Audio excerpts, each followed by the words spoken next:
living close to rivers. I think it's fair to say, and it's not a state problem, it's a problem, a challenge, a crisis for people living close to rivers across the country. And all the states that have major rivers flowing through it have been affected. And I think we should avoid making this an issue of which state is worst affected. It's people. There are 1.4 million people at least that are displaced across all states. More than 600 people have lost their lives. So that's our lens and our focus. And again, it's not entire states, or rarely. Bayelsa is more or less affected as a state and is still cut off, or at least when I was there a few days ago. So of course there is a state lens to this, but again, I would insist, let's look at this through the eyes of the vulnerable people that have lost their farmland and their And do you think that 1.4 million people that have been displaced so far, do you think that they will get their lives back prior or pre the flooding? What should be the priority to help people get back now? In what terms? Are we taking a look at perhaps cash? Are we taking a look at clean water, for example? What exactly? Yeah, that's a really interesting question, because I said to colleagues, by the time we got there, we were all a bit late, if all truth be told, with some exceptions. But by the time we got there, it wasn't time to bring the ambulance. The accident had happened, people were in hospital, as it were, and we needed to help them survive. But as I was traveling through these 3 states and hearing from others, the issue now is early recovery, exactly as you imply with your question. So where it's possible, and it is starting to be possible, the waters are receding and the homes still exist. It's about bringing people back. It's ensuring early recovery, that they have something to eat, that they have water to drink, and then that a way is found of recovering their assets. In my mind is a figure of 600,000 hectares of farmland at minimum being destroyed. That's so huge I can't even picture it properly, but a lot of people have lost their farmland, their agricultural means. And yes, I think in this early recovery phase, cash-based assistance is the best way to go, on top of material assistance like food and water. But increasingly this is about early recovery, and cash-based is the right way to go, because it gives people choices. Each family has different priorities. For some it will be to bring their children back to school, for others it will be to buy seeds and fertilizer. So the more we can give them the choice to invest into what matters to them, the better. So where do you think that cash will really come from in terms of the financing? Is the United Nations looking at that? Is your office looking at that? And how much are we looking at? For example, because for someone, I've seen those gory images on television. In fact, this is the worst flood that we've experienced in the last 10 years. The last one that happened 10 years ago, I was in it, as it were, in Lokoja. I experienced it firsthand. So I understand what people are going through right now. So if we're talking about this cash-based support, like how much are we looking at? Because many households, for example, have small businesses, have medium businesses that the flood has, taken all this away from them. Is it an average? I'll come back to the dimension and numbers and amounts around this. Allow me just to say that what is now has to happen is a proper damage assessment, and the World Bank actually has a world accepted and known tool to do a broad assessment of the actual damage, and they will help us come to proper amounts in terms of what needs to be invested. Now, I know from NEMA, the National Emergency Management Agency, that they are talking about an overall amount of $70 million that is needed at this point for both still meeting the humanitarian needs, but then into early recovery. I suspect that's a conservative number, that this will rise as the World Bank will help do the proper assessment. Now again, we then need to break that down. These are aggregate figures. In terms of what's available, I can tell you that the United Nations has mobilized about $10 million Okay. So that's, a seventh of the amount NEMA seems to be talking about.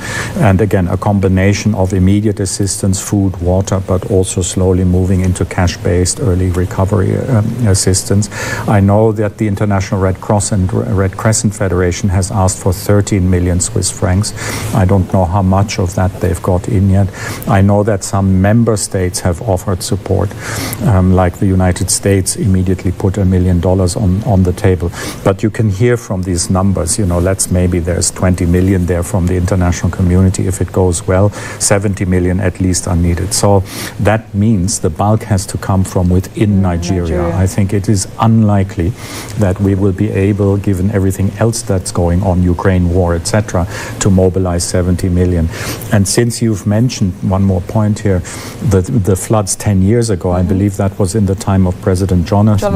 And I have heard that at that time, $60 million were mobilized locally, with many businesses and private individuals investing. So, maybe the economy has gotten worse since then, but it's possible. I think we should not just look at the international community. The international community will be complementary to the efforts that need to happen locally. So what kind of efforts are you expecting to happen locally? What kind of mobilization to assist these vulnerable people at this time and the households that risk of not just that the flood has destroyed their lives and their livelihoods, but have also, even psychologically, coming back from that kind of distress is so huge at this point. So what kind of assistance? So I think it needs to be a combination of assistance. So there's some at state level. I saw in all 3 states I visited, but I know this happens in other states too. So I'm just using that as an illustration. Governors really mobilizing, including using resources available to them at state level from their state budgets.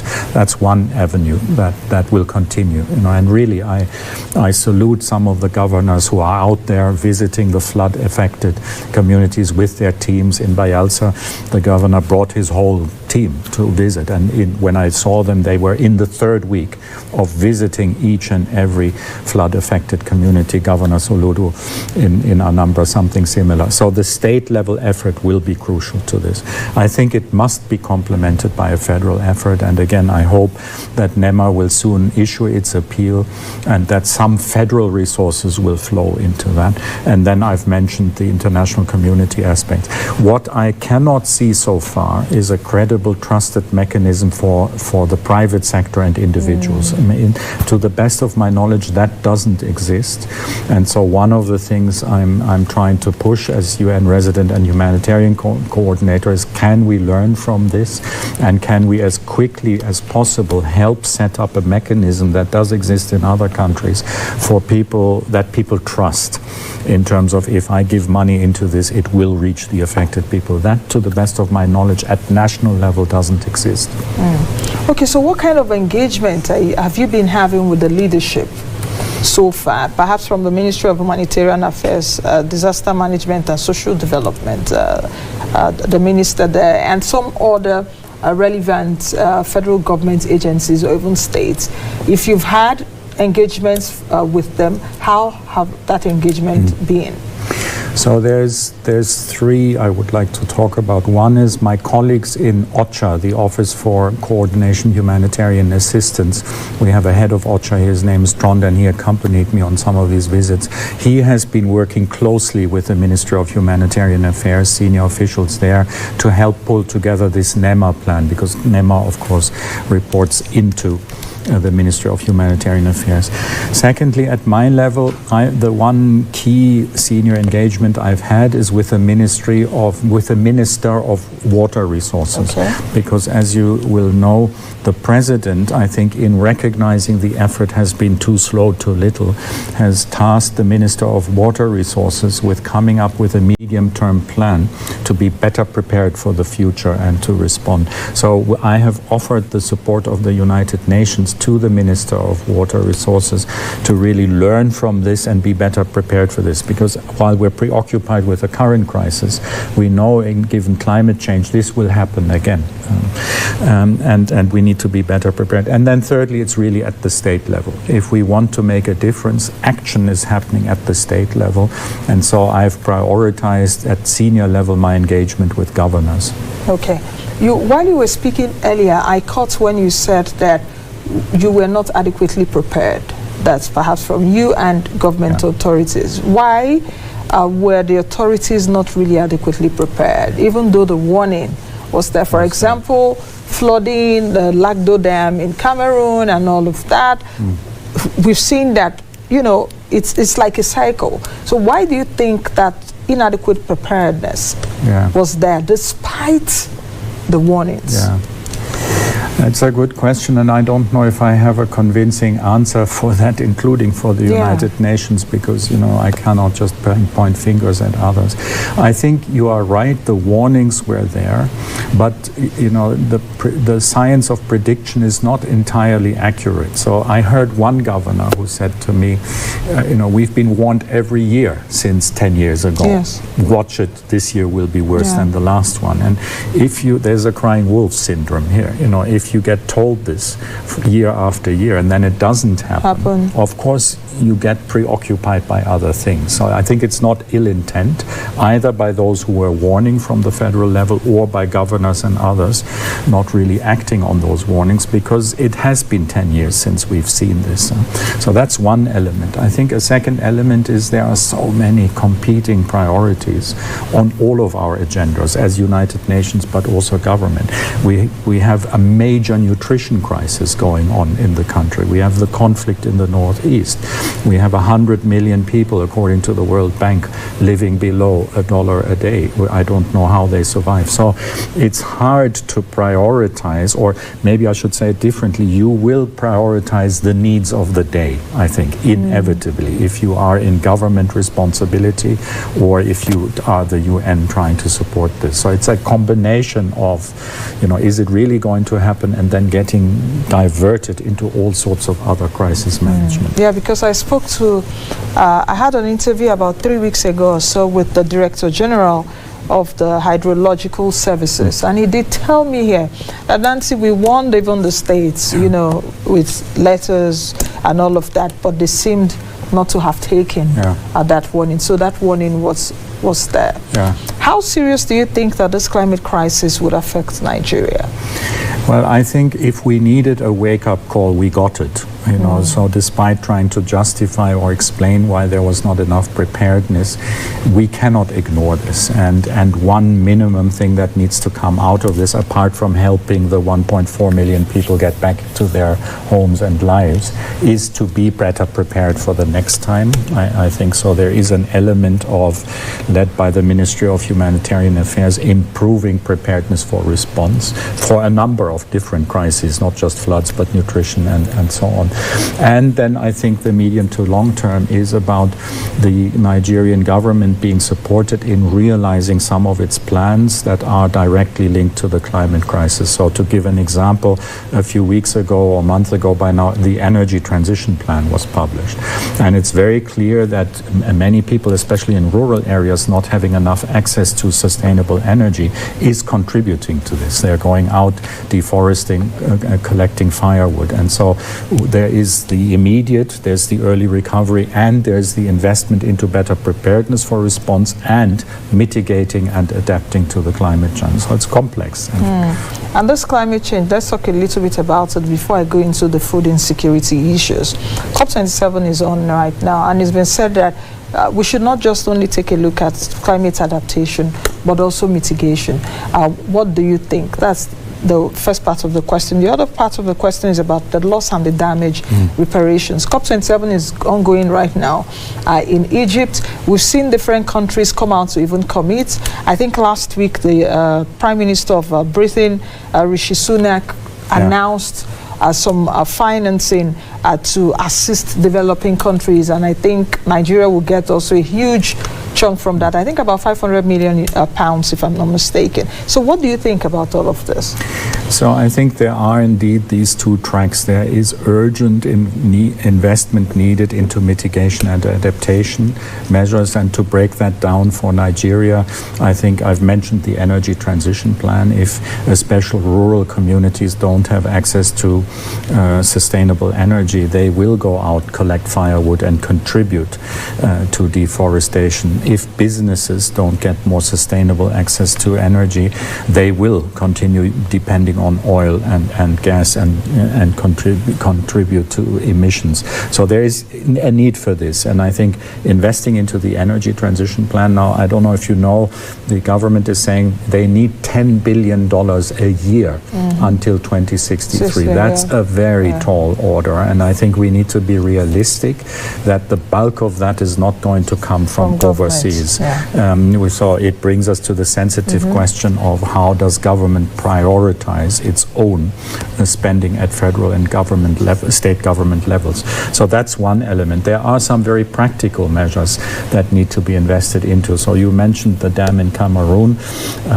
All of the governors talked to me about better management of rivers by constructing on the Nigerian side dams that can manage better the flow of waters. And you cannot expect the international community to do that. So that's a serious measure that needs to happen here.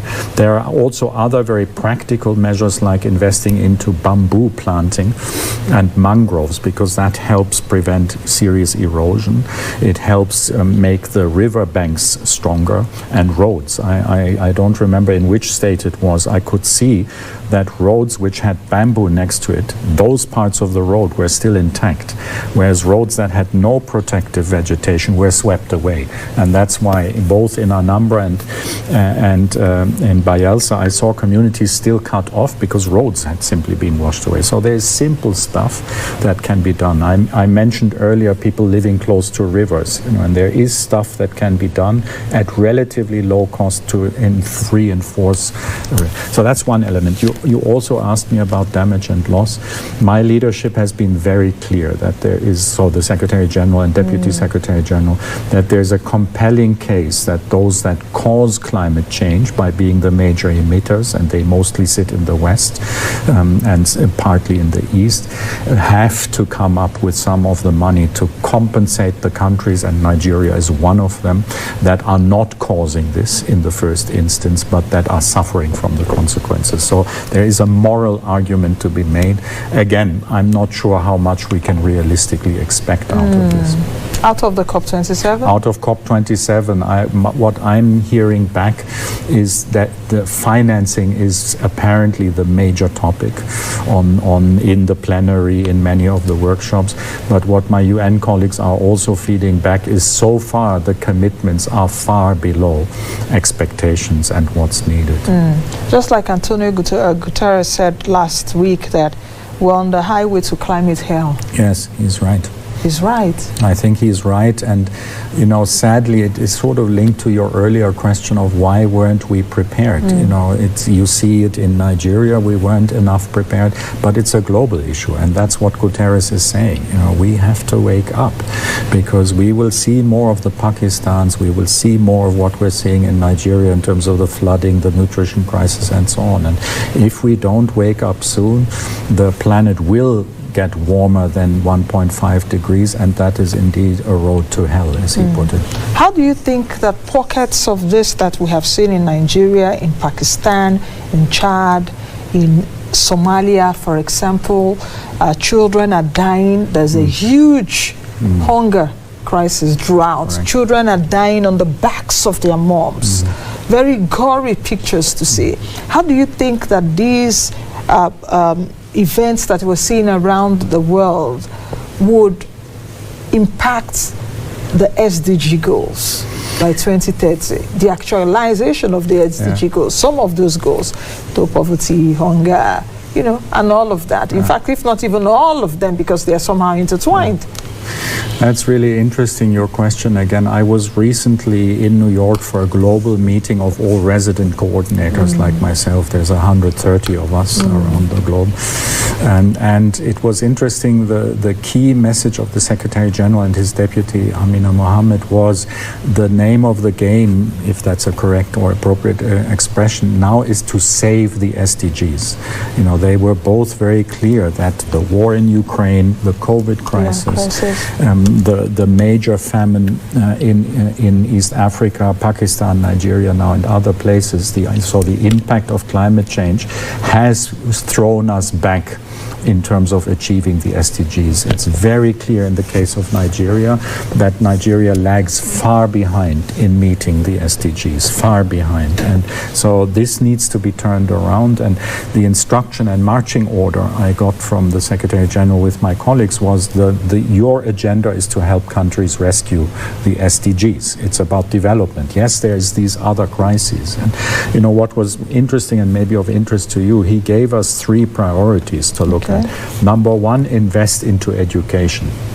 Because he said at the end of the day you will not rescue development if children aren't properly educated. And there's a link with climate change. His second priority was climate change. We have to get serious about this. And the linkage between the two is, I think, our biggest hope for seriously mitigating against the impact of climate change is getting the young to understand what's going on and to be conscious and act accordingly. So education needs to, in schools, have a clear climate change element in the curriculum. That's the link between the two. But again, he said if we want to rescue the development agenda, invest into education as the top priority, invest into climate change as we've talked about, adaptation and mitigation. And then the third bit is governance and human rights and peace. You know? So I think as with my, not with my humanitarian coordinator hat on, but with my resident coordinator hat on, this is over the next 5 years what we will try to work with the Nigerian government on. It is to rescue the SDGs. Now let's move over to the food insecurity. How food insecure is Nigeria? Because sometimes, you know, you get to hear from government authorities, okay, I've even heard from a few government authorities because this flooding would impact food production in Nigeria because majority of farmlands are submerged and flood. That's also money that has been eroded, investments that have been eroded, and it's been said, okay, that some foods will be released from the strategic food reserve and all of that. But with your own eagle's eye, assess for me how food insecure we are. That's one. Then nutritional, because it's not just about you also eating food. A lot of Nigerians cannot afford 3 square meals now. You said it earlier, you know, just around close to 100 million people live on less than $1 a day. The nutritional crisis too, because for Nigerians, many Nigerians now, what they're really interested in is if I can get food into my stomach, it doesn't matter. I'm not talking of a balanced diet. Yes.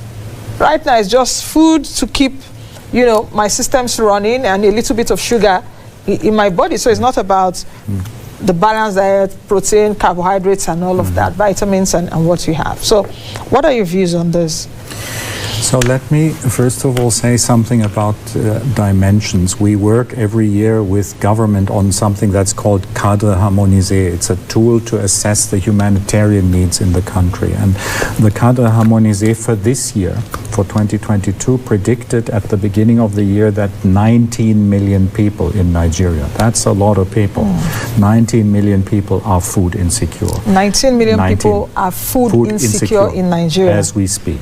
You know, and all the information we're getting back is that this prediction is correct. And by the way, importantly, it's not just the Northeast. You know, sometimes we get accused in the UN, I think unfairly so, for only focusing on the Northeast. And of course, there is a specific dimension there linked to Boko Haram and the insurgency.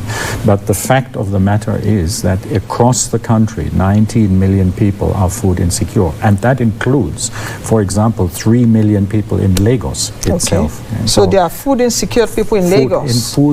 And I was staggered. I found it staggering when people told me in Lagos they think it's 3 million people. Now, if you have more than 20 million people in a mega city like this, maybe it's not so surprising. And I've been to Lagos a couple of times. As you drive in, there are clearly huge slum areas where people are struggling. So it's unsurprising.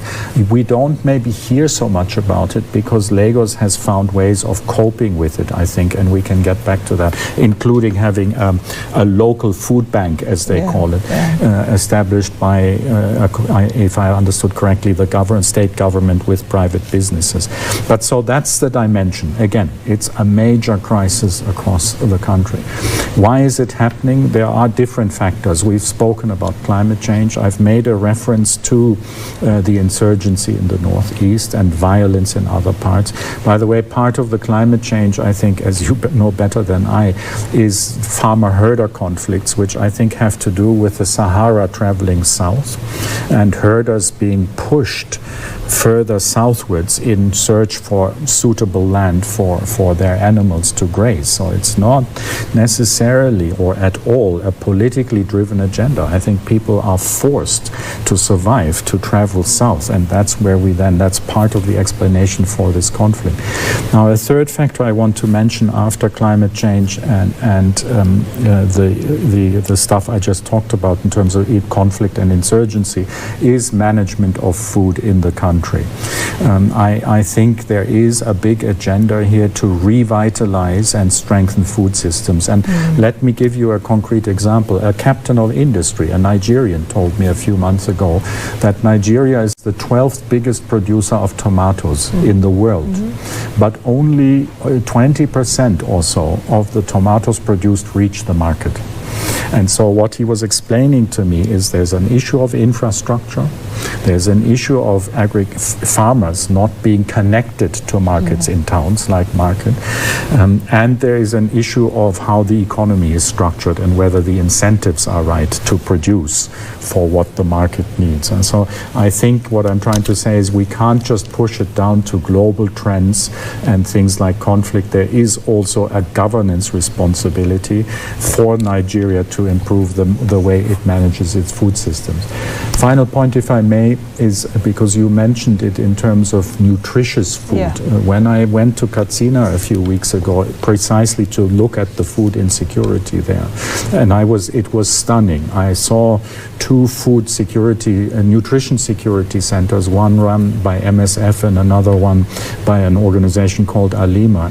And I must say, I last saw malnourished children like that in Ethiopia in 1985. There are pockets in the country where children are seriously at risk of starvation. And it was interesting, some of the people running these centers said a part of the problem is parents not knowing what nutritious food is. That surprised me. Is it not knowing or not having the money?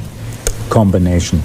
Okay. I think it's mostly, we had a heated debate because they weren't united on this point. Some said it's purely affordability, whereas others said we need to be real. It's also about knowledge. And if I look at my own situation in Germany, I come from Germany, it's only over time that we've learned what nutritious food is. There's a reason why we have obesity as a major problem in Western countries. You know, so people can afford good food in most countries there, but they buy the wrong food. So I can relate to people who are saying it's not necessarily an issue of poverty to know what is proper nutritious food. And so our colleagues from UNICEF and the WHO are saying an element of this needs to be to help people understand, who can afford it, what nutritious food is about. Now the question also, which I've tried to analyze even from my own perspective, sometimes when I speak with people or when I'm just ruminating with myself, is nutritious food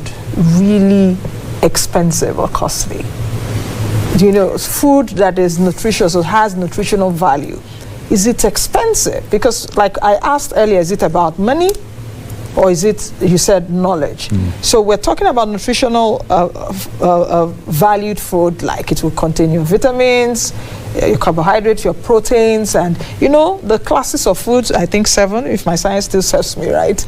You know, so is Is nutritional food expensive?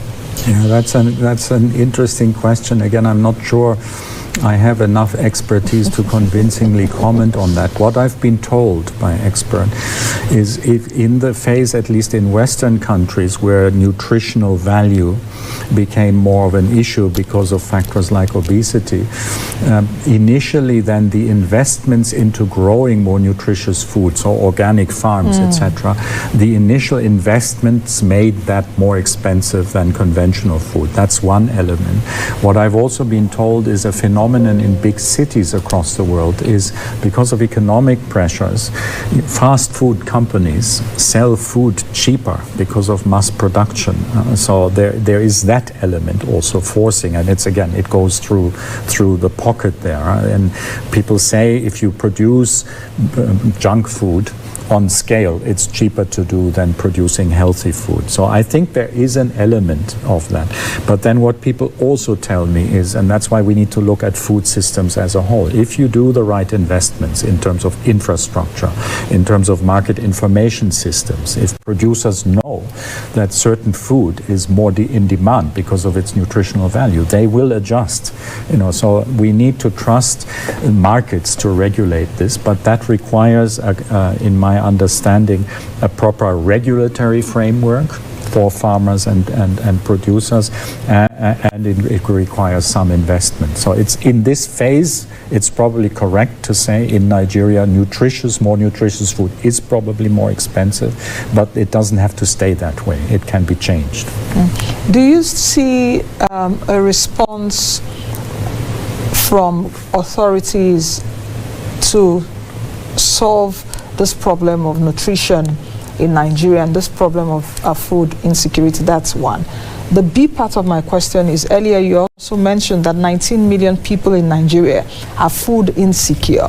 What do we really mean by food insecurity for our viewers? Because from my own perspective, I'm thinking about food security to be about affordability, availability, and what's nutritional. So what's that? Then the C part of the question is that you said 3 million people are food insecure in Lagos alone, and Lagos is the commercial nerve center of the country. If you take a look at that 3 million people data information which you've given me, it's like population of some countries, like even Namibia, for example. I'm not sure Namibia is up to 3 million, and some other countries across Africa.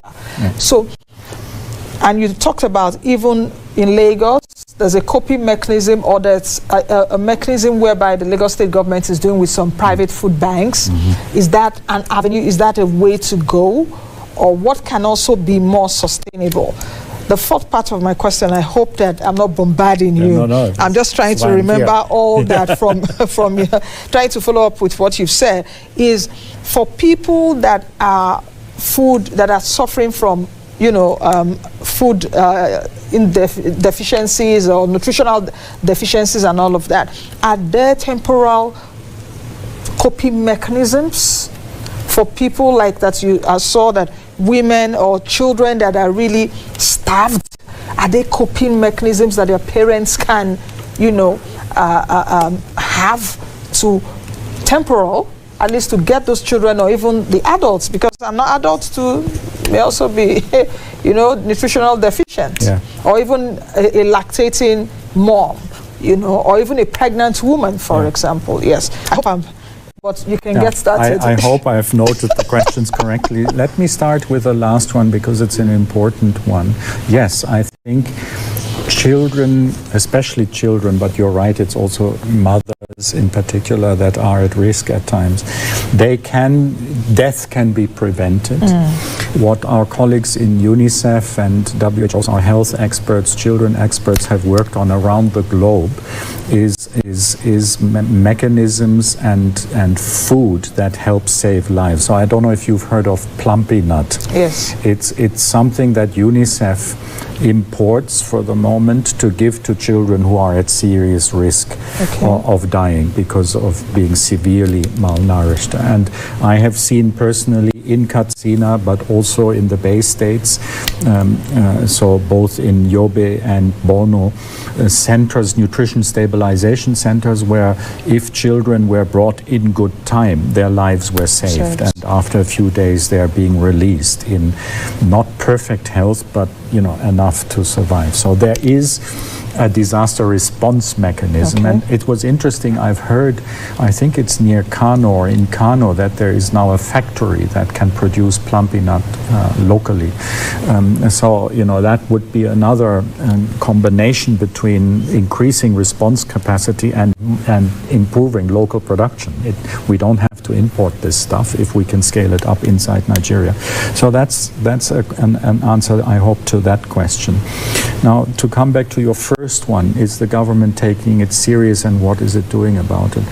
You might know that I think it was in 2021 there was a global food summit in Rome, and commitment, just like the COP27 mechanism around climate change, global commitments were made and national commitments were made. And I think the Nigerian government that went there, Minister of Agriculture and some others, made serious commitments to look into transforming food systems in Nigeria. So I believe the commitment is there. They've got some policies, not just climate change related, but farmer-herder related, strengthening the market economy. Having said that, I made a reference earlier, I think there is also an issue of putting your money where your mouth is, if I may put it in those terms. And I know you've discussed with others on this show before the issue of fuel subsidies, for example. So I think it's fair to claim that at the moment, government resources are not going into this priority of revitalizing food systems as much as it should. There is some stuff going on, including investment into infrastructure and roads. I think it's not just a totally negative picture, but much more needs to be done. So that's the government perspective. I think there is a good beginning. It needs to be reinforced, and we need to help them do the needful. Now, in terms of your second question was, what does 19 million people food insecure mean? We have different categories in there, and I don't remember the exact numbers. I do remember that across the north, 600,000 children under the age of 5 are at risk of serious malnutrition if they don't get reached with, as I described in the first part of my answer, by the experts that save their lives and other measures. So that's the risk factor there. So when I say 19 million people are food insecure, it doesn't mean 19 million people starving. It means they are at risk of starvation. That's why I asked that question. If the right measures are not taken. And again, within that, there are categories that are at serious risk, and we are looking in particular at children, and in particular across the north. Now that brings me then to the element of Lagos. And why are we so far not seeing, or why is it not reported that there's massive hunger there? And I think it is around, people clearly don't have enough or the right things to do. That's what gets them into the category of food insecurity. But they then have coping mechanisms. There is, as I mentioned, efforts by the government and the private sector through this food bank as an example. There's NGOs working on this. So there's a lot of effort to help these 3 million people. I think something we haven't talked about is many people in Nigeria, you will know this better than I, are in the informal sector. I think certainly within the UN, we don't at all understand how the informal sector works. But we can see in a place like Lagos that the 3 million people are not into abject hunger because they must find ways, and the small-scale businesses one sees everywhere. Whenever I travel, I'm amazed at how many small businesses one sees, one after the other. And I wonder, how do they all make money? But clearly they make, in many places, enough to feed their family through. But then final point to say is what my colleagues, the experts, also warn of is the long-term implications. I've mentioned obesity in the West as well, in more developed countries, but stunting is an issue. So even if a child doesn't die, there may be longer term effects of stunting, for example, affecting their learning ability, etc. So we should not make the naive assumption that 19 million people not dying means they're okay. We need to consider that there will be medium to long term effects of this. Okay, since you assumed your position as the UN resident and humanitarian coordinator, can you give me an idea of like how much humanitarian assistance, at least since you assumed office, what has it been like in terms of cost that you've committed, if you have a figure? Of course. Yeah. One thing I can tell you with certainty is, I mentioned earlier we sometimes get critiqued, understandably, though not fully justified, that we focus on the Northeast. So because the government invited us in 2015 to mobilize international assistance for the insurgency crisis in the Northeast, we have been launching annual appeals since then. We have got a coordination mechanism, my OCHA colleagues and others in place. We appealed this year for $1.1 billion to help in the Northeast. We've got about 500 million, it's 50%. But given the Ukraine crisis, given we are still struggling with COVID, given other hotspots like the east of Africa, the Horn of Africa that you've mentioned, it's not inconsiderable money, I think. It's a considerable amount. Not enough, but 500 million does help us prevent 5 million people or so from further sinking into poverty, starvation, etc. Now, for the rest of the country, it's a big sort of a mixed picture. We haven't really been asked by the government, and as UN we work on request of governments, certainly democratic governments like here. So we haven't really been asked to assist around the flood crisis now. Really? And that's something that I didn't mention earlier. What is required, I think, also for a quicker response is that a government declares an emergency. And neither around the nutrition crisis nor the flood crisis has the federal government declared an actual emergency. They've undertaken emergency measures, and I give them credit for that. They've spoken about it, including the Minister of Humanitarian Affairs. But if you want to mobilize resources, experience from around the globe shows that a government coming out early and saying, we have a cholera crisis or a nutrition crisis or a flooding crisis. Right now. That then triggers mobilization efforts. So for the rest of the country, to come back to your question, it's nowhere near this kind of amount. It's so the $500 million that you've gotten, where did you get it from? That's the international community. Voluntary contributions. A key country is the United States. But also other mostly Western partners. Germany is a big player. The EU, basically the EU countries, the UK. So it's the global West that is footing most of the bill there. Okay, just as we go, we've done over 40 minutes. Wow. We've been speaking for over 40 minutes, but just as we go, do you have any other thing you've not told me or that I haven't asked? That I haven't asked?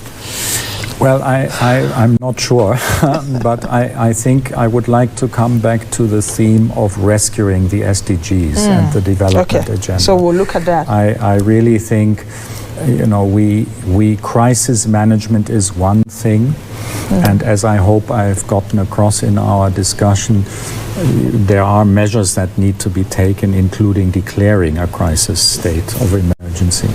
But if we don't look at medium to long-term measures, and that is, to repeat, I think our Secretary General is right when he says we need to invest into education. Something I haven't told you, but I'm sure you're aware of. Our UNICEF colleagues say that there is 20 million children out of school in Nigeria.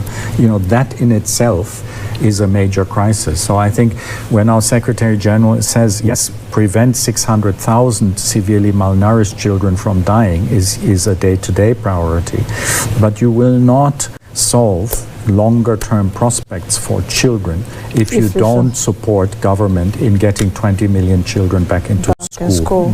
Similarly, on the floods, yes, we need to help people regain their assets, get back to their homes, But we know floods will happen again because of climate change. So if we don't invest into adaptation and mitigation and lessening the damage into the future, we will continuously be crisis managers with things getting worse instead of addressing the underlying causes. Okay, I think we'll anchor at this point. But just before, how many years have you been in Nigeria? I don't have. I came in December last year, so about a year now. About a year now. What's your favorite food? Because I say anytime I see you going out, you always dress like this. What's your favorite food? I hope I will not offend anyone, but jollof rice. Jollof rice. I love a lot. Were you born in Botswana? I was born in Botswana as a missionary kid, yes. Because I saw that, I was going to ask you. Yeah. So at least that Africanness has been in you, at least from birth. There is an element. My wife is Kenyan, so so you're an African. I've maintained some connection. You are our in-law. Thank you very much for coming. Thank you very much. Thank you. Thank you for coming on the show. And I hope to have you sometime soon so that we could talk about rescuing SDGs like we mentioned earlier. All right, that's the much we can take. It's been an intensive 45 minutes or so of discussion with the UN United Nations resident and humanitarian coordinator for Nigeria, Dr. Matthias Shumali. That's the much we can take on today's edition of the program. Be the best you can be the change that you want to see, and join me again next time. I am Nancy Naji. Bye now.